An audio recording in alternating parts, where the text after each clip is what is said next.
McCartney and Ringo Starr's autograph. We have a beautiful pearl set, and we'll tell you what that is as it comes up closer to the live auction. Now your raffle tickets. If you do not have a raffle ticket in your hand, they're $1.20 a strand. Dr. Nagourney will not see you for at least 3 months. I'm just saying, so do what you gotta do. Say thank you on behalf of everybody in the room. That's why we're here, Dr. Nagourney. This is our way to say thank you to you. Every day you thank us by being here. Of course, we'd also like to thank the Philippines, Jimmy and Virginia, of course, and the whole family who have worked so hard to help us put this evening together and made it so easy for us, because with their wonderful restaurant and great food and such a nice venue, I just have to show up. This room, and we will ask all of you to come up. I'd like to note one other group who have kindly come to join us tonight, and that's the family of John Wayne, sitting here to my right. The members of the Wayne family, Belinda and Lucinda, who are kindly here to support us. They have been stupendous supporters of cancer research through the John Wayne Cancer Institute and the foundations that they and their family support so generously. So we're delighted to have all of you here tonight supporting us, and enables us to provide this service free of charge. I can't tell you how valuable that is. It came to me about a year ago, almost exactly, October 16th. And I hate to say this, but I thought that he was too ill for me to help. I don't usually say that, but there are some patients I was just too worried about and felt that maybe I would be a misadventure in therapy. So when Dr. John Friedberg called me from Stanford University, told me his story with advanced kidney cancer, and that he would like our assistance, I of course offered it. As a neurologist, a colleague, I was very happy to try.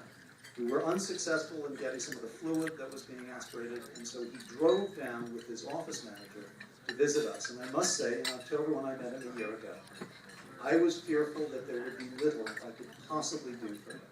He was dogged in his insistence that we move forward nonetheless. We did so. The dog. And John is here tonight to tell us his story a year later, and I think you will find it a compelling story. So, John, if I can invite you.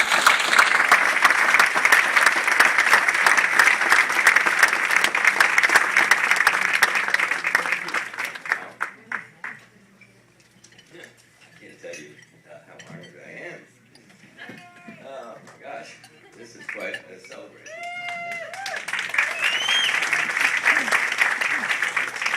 So, I want to thank Dr. Nagourney, and I want to thank Sherry Burt, and I want to thank Ms. Beckerman, and I want to thank the lab staff, especially the lab staff, for being asked to thank them, to speak tonight, and I want to thank them for my being here at all. I mean, on the planet. A year ago, it was, as Dr. Nagourney says, it was a last-ditch trip. The day after I got back to my home in Oakland, with biopsy cooking, I collapsed. I was hospitalized for 6 weeks. I wasn't expected to live. I've put my story on the web, at least the first 6 months of it, and it's called Close Call. Very close. A doctor's encounter with cancer and the test that saved his life. Everyone has a cancer story, but mine's a humdinger. I mean, it really is. You should have seen the size of that cancer. When they took my kidney tumor out, it was so big that when I emailed the photograph to a nurse anesthetist friend of mine, and she's very witty, she immediately emailed back. She says, "Is that a boy or a girl?" What was the outcome? When I last set eyes on Dr. Nagourney a year ago, I was, to use a technical term, circling the drain. I'd been diagnosed with inoperable metastatic kidney cancer at the beginning of July, that was 2010, and despite 6 blood transfusions at that point, I wound up with over 25 procedures to remove fluid from my chest, and despite my faithful taking of this drug, Sutent, for 3 months, despite the best efforts of Stanford's Cancer Institute and oncologists there, and despite all of that, I was closer to death than ever. I couldn't breathe. My right lung was full of cancer. I was losing weight. I was shrinking. My girlfriend at the time said, like the Stephen King movie. And the tumor was 5 inches on the CAT scan, and it was growing. I had a lump under my armpit that was growing. And as a physician myself, but a neurologist, I knew very little about cancer. And I knew less about the world of oncology. My primary care doctor, God bless her, Roxanne Casella, referred me, when I got desperate in September a year ago, to a Michael Brothman, who's a cancer counselor in Marin County. He had a 3-page, diligent list of alternative cancer treatments and things. And on the 3rd page, right after the mother's milk, human mother's milk, and about 10 other things that I'm more, okay, you know, I'll try anything. There was rational therapeutics listed under, without any fanfare, under tests, just tests. So I'm glad we've all got a little something to eat, so I don't get anybody upset. Anyway, I reviewed the website, and it was just what he calls it. It's rational treatment. Excuse me, but rational. Makes sense.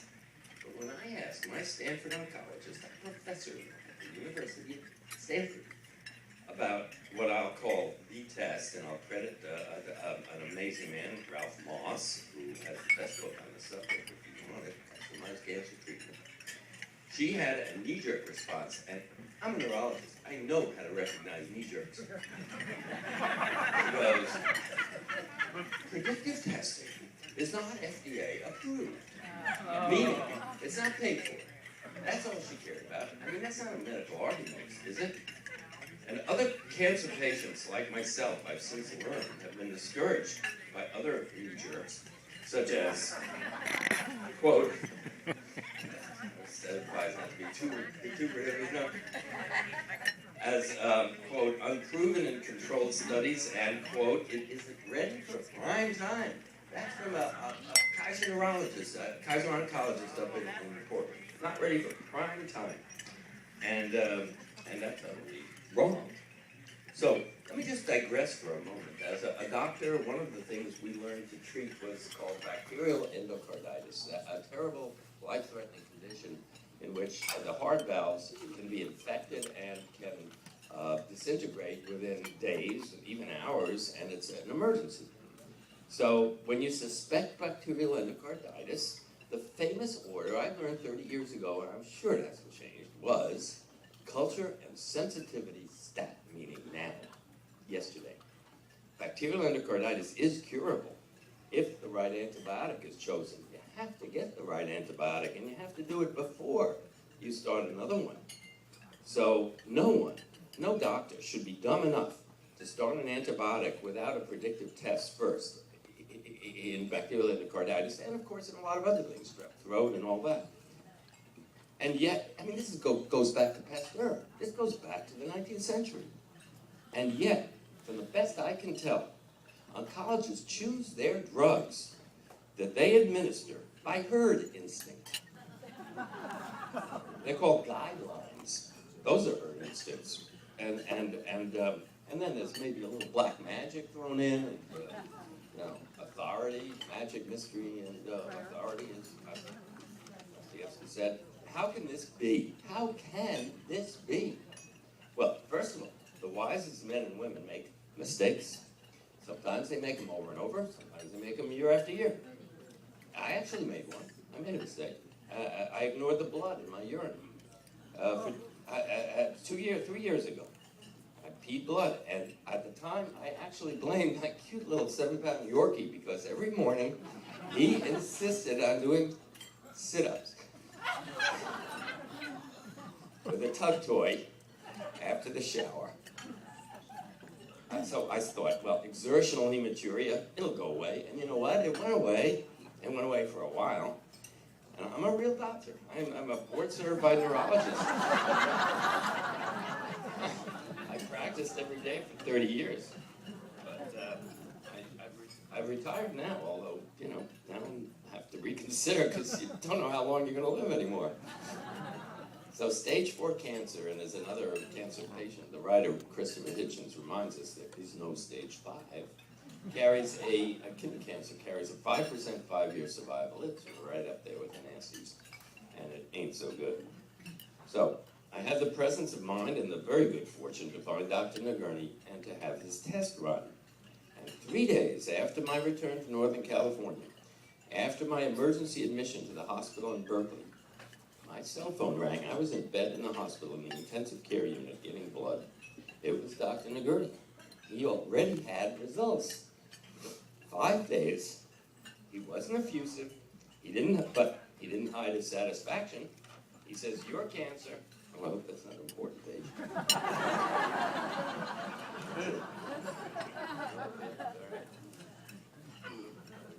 Hello, testing. I don't think this mic's working.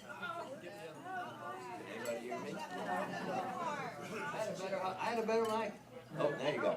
Okay. So how can this all come about? I said that, didn't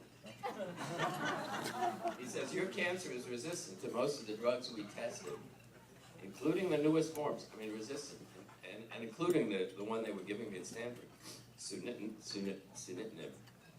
The nibs and the nabs, you know. He said, Dr. Wren said, he says, "But it is sensitive to 3 drugs. They're conventional." He says, "You can take them in low doses. You won't lose your hair." Didn't. His written report followed. It said, "After mechanical and enzymatic degradation, 16 different drugs were tested for the induction of cell death." And his conclusion, ex vivo, means, like in the testing, their best regimen would be cisplatin, gemcitabine, and Xeloda. I love that report. I kept it at my bedside.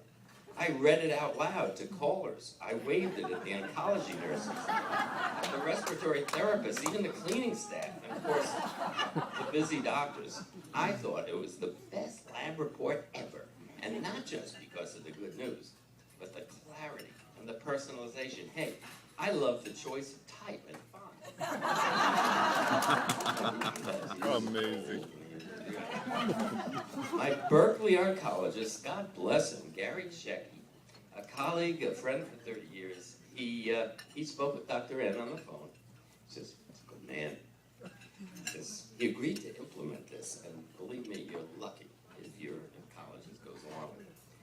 And he did implement it, and in 2 weeks, after starting his regimen, Dr. Nagourney's regimen, my chest X-ray had cleared. They didn't even look at it. It cleared.